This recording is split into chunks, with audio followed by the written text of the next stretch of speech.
Late last month, Jordan Peterson announced he was resigning as a tenured professor of psychology at the University of Toronto. Peterson explained in his statement that he could no longer in good conscience supervise white male graduate students who, in his words, faced a negligible chance of being offered university research positions despite excellent scientific dossiers. So, Peterson quit. His departure is only the latest example of how woke culture is ripping through and ripping up Canadian universities. It was also revealed last month that Frances Widdowson, a political science professor at Calgary's Mount Royal University, was fired just before Christmas. Her sin was to dissent from the notion that Canada is a genocidal nation-state based on its historic or present treatment of Canada's Indigenous peoples.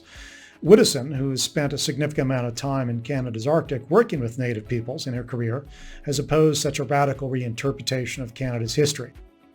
But on the woke left, there's an assumption that any disparities in outcomes observed between Indigenous Canadians and others, the averages, must be due to historic or present-day discrimination. In the United States, thinkers such as economists Thomas Sowell, Walter Williams, and Glenn Laurie have long shredded the overly simplistic assumptions and links made between past racism and present-day social and economic outcomes. In Canada, racism is also used to explain much, but there's also the additional acidic accusation that Canada is a genocidal nation-state based on its historic treatment or even modern-day treatment of Indigenous peoples. The impetus for the genocide charge has been two federal reports commissioned and released in 2015 and 2019 on the history of what were once called Indian residential schools.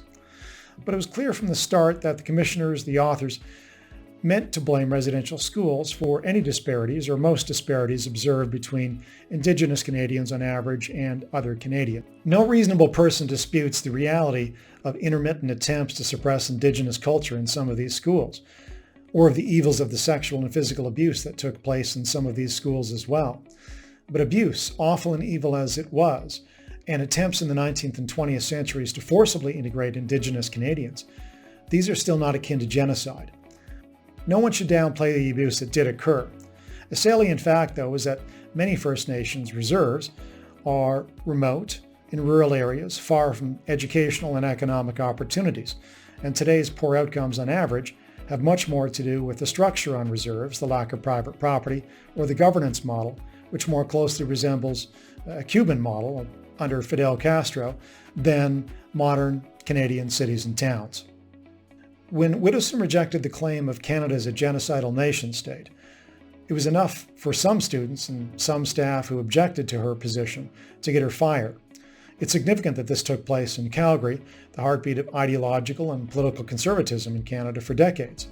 That's how far the woke revolution in Canada has penetrated. Last June, when Jagmeet Singh, the leader of Canada's far-left New Democratic Party, said that, quote, Canada is a place of racism, unquote, Rupa Subramanya, a National Post columnist, answered Singh back by asserting the opposite based on her experience as an immigrant.